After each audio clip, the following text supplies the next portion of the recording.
Voilà, ça fait Voilà, longtemps.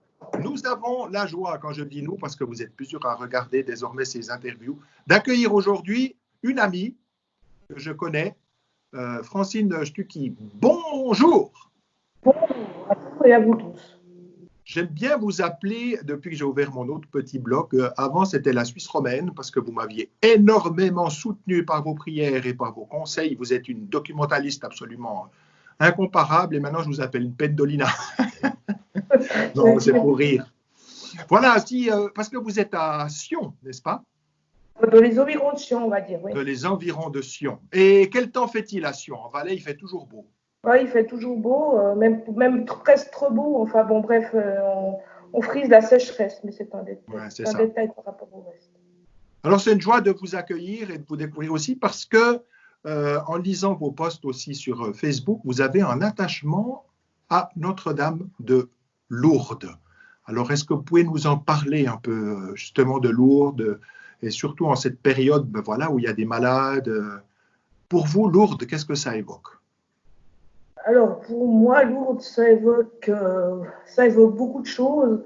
Ça évoque une découverte étonnante parce que la première fois que je suis allée au pèlerinage à Lourdes, en fait, j'y suis allée parce qu'une personne m'avait dit « Ah, mais pourquoi tu n'irais pas à Lourdes ?» Et puis bon, moi, je me suis dit « Ouais, bon, ok, Lourdes, cours des miracles. » Enfin, je voyais ça un peu comme ouais, quelque chose d'un peu trop, peut-être théâtral, quelque chose qui était, je sais pas, je me disais, autant que personne handicapée, aller à Lourdes, ça fait un peu cliché, enfin bref.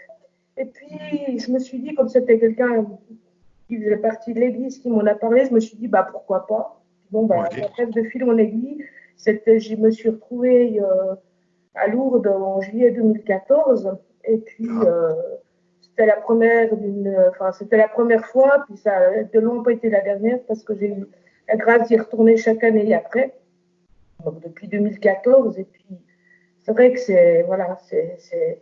c'est surtout, enfin je pense que c'est une expérience, une aventure spirituelle, mais c'est au-delà de ça, c'est aussi une aventure humaine en fait. Oui.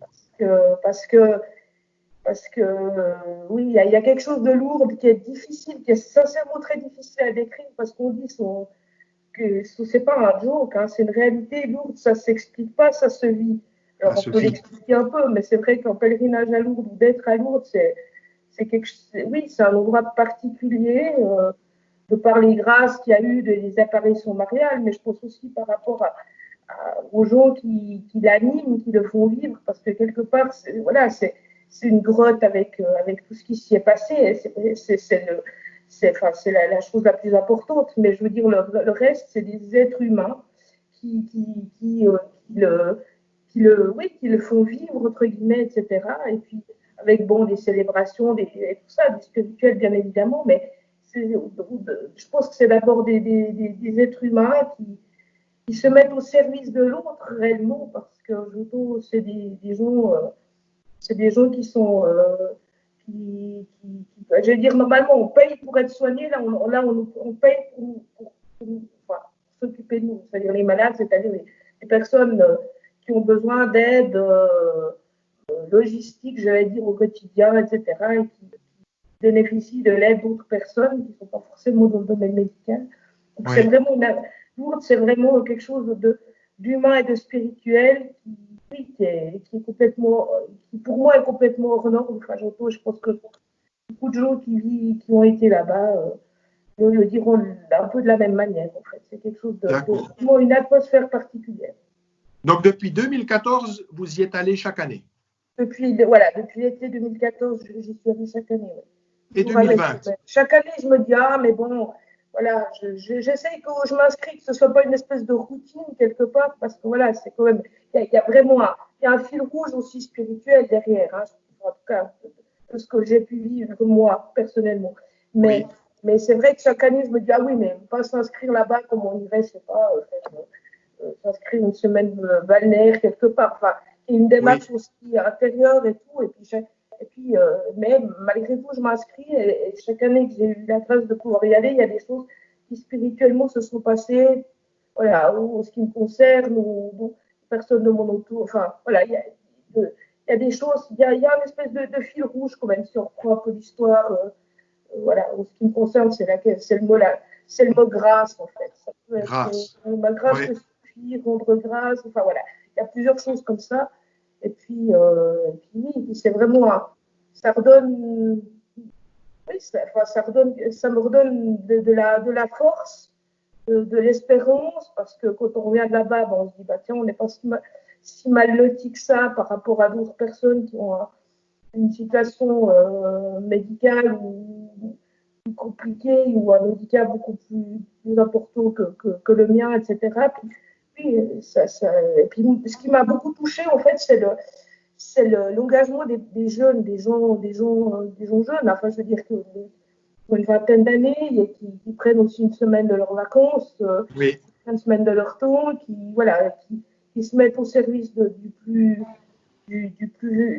vulnérable ou de celui. Voilà, je pense que oui, c'est vrai que c'est quelque chose de. Voilà, et puis, voilà, et j'encourage aussi beaucoup les prêtres à pouvoir y aller. C'est vrai qu'au mois de juillet, c'est toujours la période des vacances des prêtres, en fait, en été, mais je pense que. Voilà, j'encourage en tout cas à pouvoir y aller une fois, même, je vais dire, incognito, quelque part. Il n'y a pas besoin forcément de faire partie des liturgies s'ils ne veulent pas. Mais voilà, je trouve qu'il y a peu, enfin, personnellement, je trouve que l'été, c'est les diocèses remontent et je trouve qu'il y a peu de prêtres, ou en tout cas, il y a peu de nouveaux prêtres. C'est toujours un peu c'est bien, hein, et au moment où ils sont là, c'est toujours un peu la même équipe et c'est très bien. Mais je trouve Oui. que voilà, par rapport au nombre de prêtres qu'il y a dans les diocèses romans, bah, je pense quand même Oui. que voilà. Mais c'est vrai que juillet, c'est toujours un peu la période des vacances des prêtres, donc effectivement, je le comprends très bien, essayent un peu peut-être de vivre un peu différemment leurs vacances que dans des pèlerinages. Mais voilà, je disais que ce serait bien qu'il y ait un petit Donc, renouvellement. vous espérez vous rendre au mois de juillet à Lourdes? Alors écoutez, voilà, ça dépend de oui, j'espère. Maintenant, je ne sais pas, parce que le départ, c'est le 12 juillet, donc pour l'instant, voilà, on ne sait pas exactement. Voilà, je me suis inscrite, voilà, mais on verra. Ah, Ça bien. dépendra pas que de la Suisse, ça dépendra beaucoup de la France aussi. Hein, parce que, voilà, Oui, c'est vrai. C'est ouais, vrai. du déconfinement de la France sur les grands groupes, voilà, sur les grands rassemblements, je ne sais pas du tout. Moi, je viens de lire quelque chose à fin juillet, donc mi-juillet plutôt. Donc nous, on parle le 12, voilà. Mais bon, ma foi, on verra bien. Ma foi, si je me dis qu'il y a peut-être des gens qui espéraient y aller au début de saison, qui devaient ouvrir à Pâques. Et voilà, et qui ne pourront pas y aller, c'était peut-être la première fois de leur vie, ils avaient peut-être misé enfin, je ne sais pas. Donc, je pense que personnellement, je ne me sens pas dans une situation, voilà, si on doit, on verra bien, si on veut y aller, on y va, si on n'y va pas, on n'y va pas. Et puis voilà, c'est comme ça. Grâce aux Mais je moyens. vous le souhaite et on vit en espérance avec ça. Oui, tout Dites, à fait. Francine, comment est-ce que vous vivez votre confinement au quotidien? Je sais que vous vous informez, que vous lisez les choses, que vous m'envoyez des informations et tout. Comment est-ce que vous vivez ce confinement? Alors, écoutez, je le vis. Je veux dire, je pense que je le vis pas trop mal, hein, parce que comme j'ai que de moi à m'occuper, j'ai pas. Enfin voilà. Donc, c'est vrai que c'est une période particulière parce que quelque part, si ça peut m'arriver de rester plusieurs jours à la maison sans sortir pour une raison ou pour une autre, mais bon, c'est différent quand on le fait plus ou moins volontairement que quand ça nous est entre guillemets imposé. Ça, c'est sûr. Maintenant, par rapport aux informations, bah, je pense que peut-être je m'informais plus au départ, puis maintenant, bon, il faut aussi, voilà, peut-être, voilà, une fois ou deux par jour pour voir un peu ce qui se passe dans le monde et en Suisse, voilà, je suis même pas sûre que je vais prendre même la conférence du Conseil fédéral qui va durer des heures, voilà, essayer de voir un peu les informations les plus importantes pour éviter voilà, de trop réfléchir non plus pas par rapport à moi, mais c'est vrai que je pense que le monde va complètement, de toute façon, changer. Voilà, j'espère, je veux dire, parce que je pense que rien ne sera plus vraiment comme avant, et pour plein de raisons, je veux dire, je pense économiquement aussi, bien évidemment, socialement, etc. Donc, Oui, oui. je le vis, voilà, je me dis, par rapport à des personnes qui sont, je sais pas, 5 ou 6 dans un appartement, ou sans parler évidemment du personnel soignant, etc. Et puis, c'est clair que le confinement, voilà, je pense que c'est pas. Il y a des réseaux qui doivent vivre de manière beaucoup plus compliquée. Et puis c'est aussi une façon de réfléchir différemment, en fait, de voir les choses un peu différemment. J'espère que Oui. cette solidarité qui existe, en fait, elle perdurera. C'est ça, hein? Ouais. Voilà, c'est ça. Et puis je pense que, voilà, il y a des gens qui, je veux dire, je sais pas, je disais quelque chose comme quoi les camionneurs disaient ah on était des affreux pollueurs, puis maintenant on nous remercie d'être là parce qu'on on véhicule toutes les denrées de première nécessité. Oui. Je veux dire, si on pense évidemment au personnel soignant qui sont en première ligne et tout ça, je me dis, je pense que je dirais que, enfin, aux caissières, enfin tous les gens qui sont en première ligne, je me dis que oui, c'est aussi un don de choix quelque part. Enfin, je veux dire, bon, c'est leur métier, ils l'ont choisi entre guillemets, bon, ils n'ont pas choisi qu'il y ait une pandémie, etc. Donc, je pense que ça se dit que j'espère. C'est un peu le parallèle avec Lourdes, c'est qu'effectivement, les des hospitaliers à Lourdes, ben, c'est pas forcément des piliers d'église non plus. Hein, je veux dire, il y a des gens qui peuvent être, enfin bref, athées, j'en sais rien, voilà, et qui se mettent au service de l'autre. Ben, j'espère que là où est l'amour, là est Dieu. Ben, je peux espérer que tous ces gens, que ce soit par rapport à la pandémie, qui sont en première ligne, ben, ils auront voilà, quel que soit leur certificat de baptême, j'allais dire. Tout à fait. Oui. Qu'ils auront, les portes du paradis sera ouvertes aussi, parce que je me dis que magnifique, les autres qui sont en eux-mêmes aussi sont sans avoir peut-être sans avoir l'espérance que nous on a peut-être derrière. Enfin, j'espère aussi oui, tout à fait. Réfléchir un peu aussi par rapport à ça. Voilà, je pense qu'il y a plein de choses à revoir après ce confinement. Et puis. Et même maintenant, si j'ose vous demander, vous avez dit que vous êtes habité par la foi, par l'espérance. Notre-Dame de Lourdes vous donne aussi la force. Comment est-ce que vous organisez votre journée de prière? Parce que vous avez dit qu'il y a beaucoup de gens, les camionneurs, etc., et qui sont en première ligne. Mais moi, je pense que vous êtes aussi en première ligne, Francine.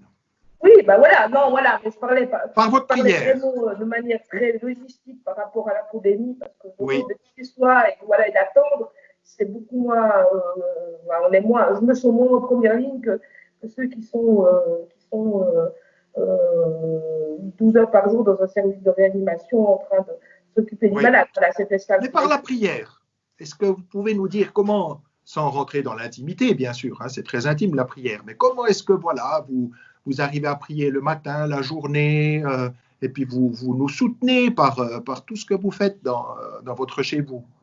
Alors je veux dire, c'est-à-dire que j'essaye maintenant que, en fait, maintenant, il n'y a jamais autant de possibilités de suivre une messe que maintenant pour le confinement, il y en a un peu pas. Enfin, il y en a un peu à chaque heure. Alors, effectivement,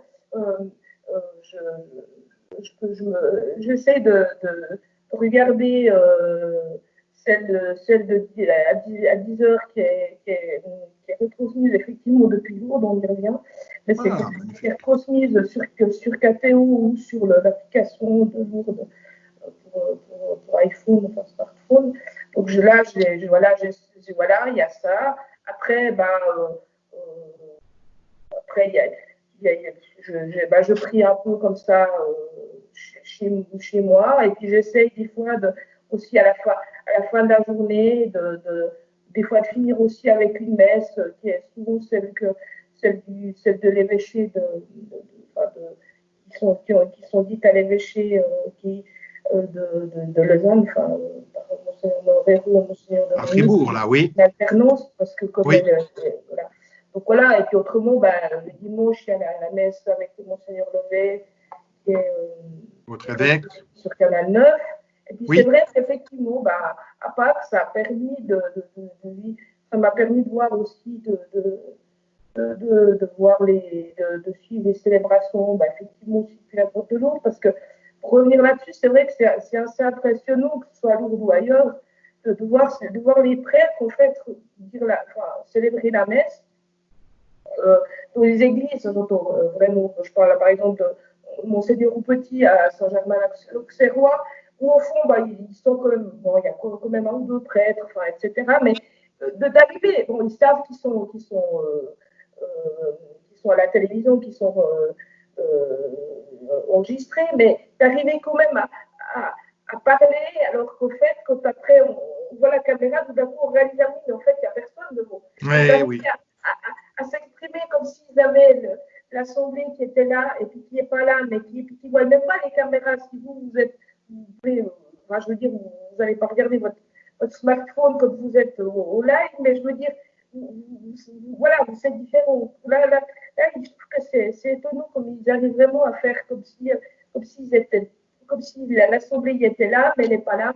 Et ça, c'est aussi, je pense, un sacré, c'est une sacrée, oui, il faut, je pense, pas mal de foi ou de réflexion pour arriver à faire comme si tout le monde était là, en fait. Voilà. Ben oui, parce que vous êtes là. En tout cas, Francine, aujourd'hui, c'est aussi les 93 ans du pape émérite. Et le pape émérite Benoît XVI a toujours eu un attachement à Notre-Dame de Lourdes et à Sainte Bernadette. Alors, c'est un petit clin d'yeux. Je crois que, d'ailleurs, j'ai entendu ce matin que c'était l'anniversaire du décès de Bernadette Soubirous.